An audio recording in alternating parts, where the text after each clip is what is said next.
Hello guys, नमस्कार। मैं सुमन। आज आप सभी को जो पढ़ाने वाले हैं वायुमंडल के बारे में, और वायुमंडल के बारे में पूरा फुल डिटेल में बताने वाले हैं इस वीडियो में। तब ध्यान से देखिएगा और वीडियो के पूरा अंत तक बने रहिएगा। अब बाकी आप ऑनलाइन या ऑफलाइन क्लास करना चाहते हैं तो जो स्क्रीन पे नंबर दिख रहा है उस पर एक बार ज़रूर कॉल कीजिएगा। देखिए, हमारा जो पृथ्वी पर जो वायुमंडल है टोटल 5 परत में बांटा हुआ है। आगे हम शॉर्टकट में बताते हैं, फिर हल्का लॉन्ग कट में हम बताएंगे। 5 परत में बांटा हुआ है। पहला है क्षोभ मंडल, दूसरा समताप मंडल, तीसरा मध्यमंडल, तापमंडल और फिर है आपका बाहरी मंडल है। ठीक है, तापमंडल को आयन मंडल भी बोलते हैं। फिर से सुन लो, क्षोभ मंडल, समताप मंडल, मध्यमंडल, तापमंडल और बाहरी मंडल है। ये लेयर बना हुआ है। सबसे पहले हम लोग जानते हैं वायुमंडल के बारे में। ठीक है, वायुमंडल के बारे में कि वायुमंडल किसे कहते हैं। सबसे पहले हम लोग जानते हैं कि वायुमंडल किसे कहते हैं। तो पृथ्वी के चारों ओर जो फैला हुआ गैस है या आवरण है उसी को ही वायुमंडल कहते हैं। वायुमंडल कहते हैं। तो वायुमंडल में है क्या? तो वायुमंडल में है ऑक्सीजन है, नाइट्रोजन है, कार्बन डाइऑक्साइड है, आर्गन है, जलवाष्प है और कुछ धूल कण है। वायुमंडल में धूल कण है। यानी कहने का मतलब है जो पृथ्वी के चारों ओर जो गैस और आवरण का जो बना हुआ है उसी को बोलते हैं वायुमंडल। और वायुमंडल में जो उपस्थित है वो है ऑक्सीजन है, कार्बन डाइऑक्साइड है, नाइट्रोजन है, आर्गन है और धूल कण है। सबसे ज़्यादा वायुमंडल में क्या उपस्थित है? तो वो है नाइट्रोजन उपस्थित है। क्या है? नाइट्रोजन उपस्थित है। तो सबसे पहले हम लोग पढ़ेंगे कि ये वायुमंडल का निर्माण कैसे हुआ। वायुमंडल का निर्माण कैसे हुआ है ना। यहाँ ध्यान से देखिए, पहले हमारा पृथ्वी बहुत बड़ा था। पृथ्वी जो था बहुत बड़ा था। यानी प्रारंभिक काल में पृथ्वी का जो आकार था बहुत बड़ा था और वह बहुत ठंडी थी। यानी आकार भी बहुत बड़ा था और बहुत ठंडी थी। कुछ देर सिकुड़ते चला गया, साथ में गर्म भी होते चला गया। सिकुड़ते चला गया और साथ में गर्म भी होते चला गया, है ना। छोटा तो हुआ ही, प्लस में गर्म होते चला गया। और वही जो गैस का जो विमोचन हुआ है ना, उसी से वायुमंडल का निर्माण हुआ।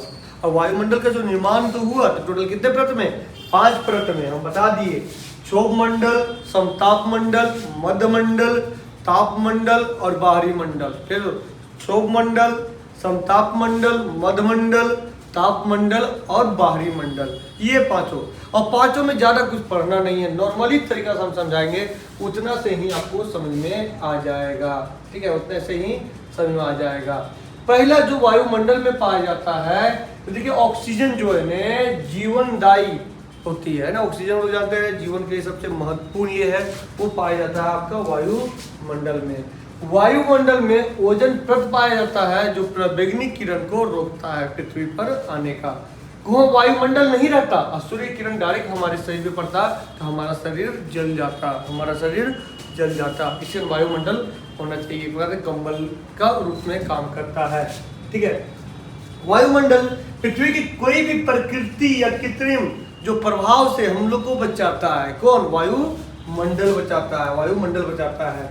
वायुमंडल पृथ्वी के सतह से ऊपर कई परत बांटा हुआ है। हम बताएंगे वायुमंडल क्या है। पृथ्वी के ऊपर जाएंगे, कई परत बांटा हुआ है।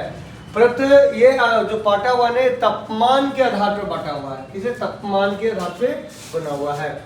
हम जान रहे हैं, यहाँ भी पढ़ाए ने क्षोभ मंडल, समताप मंडल, मध्यमंडल, तापमंडल और बाहरी मंडल। तापमंडल को ही आयन मंडल भी बोला जाता है। पृथ्वी के सतह लगभग जो बाहरी मंडल है वो 400 किलोमीटर के बाद है। 400 किलोमीटर के बाद है।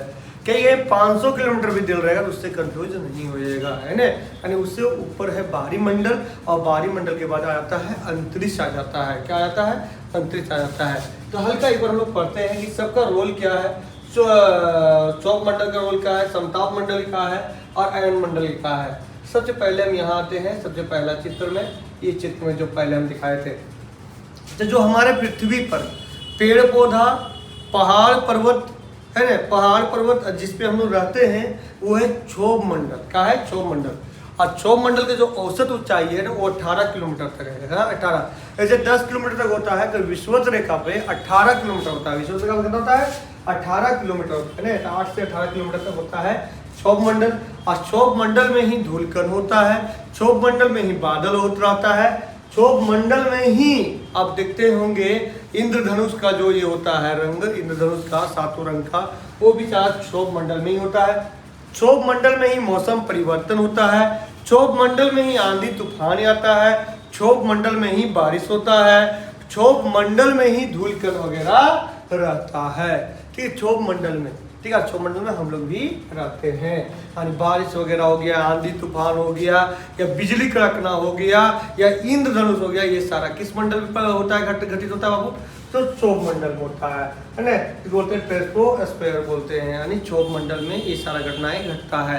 अब बात करते हैं इसका औसत ऊंचाई, हम बताएं कि 18 किलोमीटर तक है, 18 किलोमीटर तक है। दूसरा बात करते हैं हम समताप मंडल, तो समताप मंडल यहाँ देख रहे हैं, यहाँ ध्यान से देखो, यहाँ तो अभी तक हम बता दिए कि ये हमारा क्षोभ मंडल था, ये हमारा क्या था? क्षोभ मंडल था। ये जो मेरा था ये मेरा क्षोभ मंडल था, क्षोभ मंडल था, ये क्षोभ मंडल था। अब हम लोग पढ़ने वाले समताप मंडल में। अब समताप, जिसका समान ताप हो उसे बोलते हैं समताप मंडल।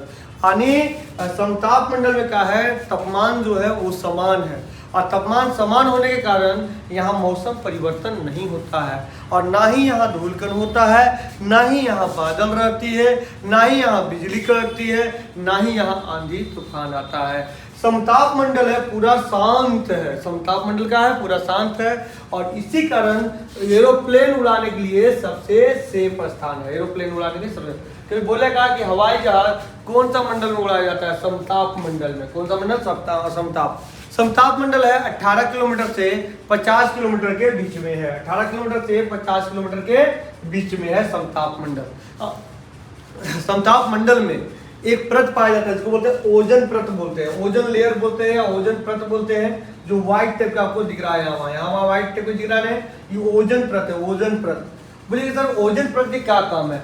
ओजन परत है ने सूर्य के प्रवेगनी किरण को है ना पृथ्वी पे आने से रोकती है, क्योंकि पृथ्वी पर सूर्य का प्रवेगनी किरण डायरेक्ट पहुंचेगी ने तो क्या होगा, हम लोग को चर्म रोग होगा, या तो बोलते हैं कैंसर, चर्म जो कैंसर होता है वो होगा। और अभी बहुत ज़्यादा प्रभावित हो रहा है क्योंकि ओजन परत में छिद्र हो रहा है, और छिद्र होने से प्रवेगनी किरण डायरेक्ट पहुंच रही है पृथ्वी पर, और जिससे एक रोग फैल रही है जिसको बोलते हैं कैंसर, चर्म रोग बोलते हैं या कैंसर बोलते हैं, ठीक है, चर्म कैंसर बोलते हैं। तो वो बहुत तेजी से फैल रहा है, और फैलने का रीजन है क्लोरोफ्लोरोकार्बन, है ना, क्लोरोफ्लोरोकार्बन। क्लोरोफ्लोरोकार्बन होता है, ये उत्पन्न करता है, जैसे आपका फ्रिज हो गया, रेफ्रिजरेटर हो गया, तो ये सारा कुछ आपको ये करती है ना, तो ये ओजन परत को नुकसान पहुंचा रही है। तो इस पर सरकार को विचार करना चाहिए, नहीं तो क्या होगा कि ओजन परत को यहाँ छिद्र होता है तो प्रवेगनी किरण धरती पर पहुंचेगा, और धरती पर फिर हम लोग पर पहुंचेगा, अतः हम लोग पर पहुंचेगा तो हम लोग को बीमारी होना शुरू होंगे, यानी चर्म रोग या तो कैंसर बीमारी होना शुरू होगा। अब बात करते हैं हम लोग मध्यमंडल का। तो मध्यमंडल का जो तापमान होता है बहुत ज़्यादा ठंडा होता है, यानी -95 डिग्री तापमान होता है ना, क्योंकि हम लोग जानते हैं ना कि 65 मीटर ऊपर जाने पे 1 डिग्री तापमान घटता है। पृथ्वी जितना ऊपर जाओगे ना 65 मीटर तो तापमान घटता है।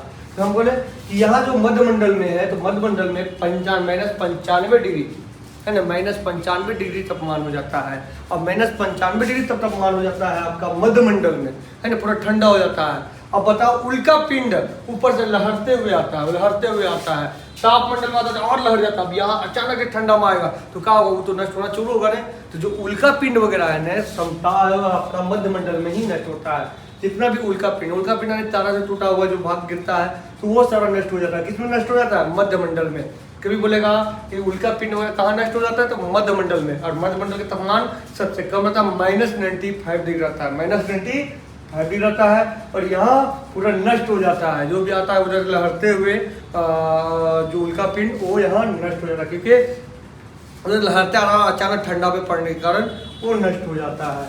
उसके बाद बात करते हैं तापमंडल के, है ना, तापमंडल के। तो तापमंडल में अचानक गर्मी बढ़ जाता है, तापमंडल क्या होता है, अचानक गर्मी बढ़ जाता है, यहाँ बहुत ज़्यादा गर्मी होता है, और इसी कारण यहाँ अब जो हो गया आपका मतलब आयन बोलते हैं ना, आयन परत भी इसको बोलते हैं ना, किसको, तापमंडल का आयन परत भी बोलते हैं, आयन परत बोलते हैं, क्योंकि यहाँ चुंबकीय गुण पाया जाता है जिससे हम लोग फोन कर सकते हैं, जो जिससे हम लोग इंटरनेट का प्रयोग कर सकते हैं और बहुत कुछ हम लोग प्रयोग कर सकते हैं। तो यही है आपका जो ऊपर में दिख रहे हैं, इसको बोलते हैं तापमंडल कहते हैं। ताप, यहाँ गर्मी बहुत अधिक है, यहाँ गर्मी बहुत अधिक है और यही हमारा जो सैटेलाइट है या उपग्रह वगैरह जो बनाते हैं यही घूमते रहता है तापमंडल में, या आयन मंडल बोलते हैं ना, तापमंडल आयन मंडल, इसी में हमारा सैटेलाइट रहता है। और जैसे ही इसका ऊपर जाएगा तो अंतरिक्ष में चला जाता है, अंतरिक्ष में चला जाता है ना। तो इसका जो लंबाई हम बात करें तो ये 80 से रहेगा, जो मतलब आपका बता रहे हैं आपका 80 से रहेगा 400 किलोमीटर तक, है ना। 400 किलोमीटर, 400 के बाद 500 या 600 किलोमीटर भी बोला जाता है, उससे आपको घबराने की जरूरत नहीं है। उसके बाद फिर हम वो बात करते हैं बाहरी मंडल का। तो बाहरी मंडल का दूरी बहुत ज़्यादा होता है, हानि करने का मतलब है बाहरी 400 किलोमीटर से अधिक होता है। एक रिलेटिव में बात बोला जाए तो आपको घबराने की जरूरत नहीं है। क्षोभ मंडल बोलेगा तो 18 किलोमीटर याद रखिएगा आपको। समताप मंडल बोलेगा 50 किलोमीटर तक, आपका मध्य मंडल बोलेगा तो 80 किलोमीटर तक आता है। उसके बाद तापमंडल बोलेगा तो तापमंडल होता है 400, 500, 600 के लगभग में होता है, लगभग में एक औसत में होता है ना, औसत में होता है 400 किलोमीटर औसत है, तो 400, 600 तक भी होता है।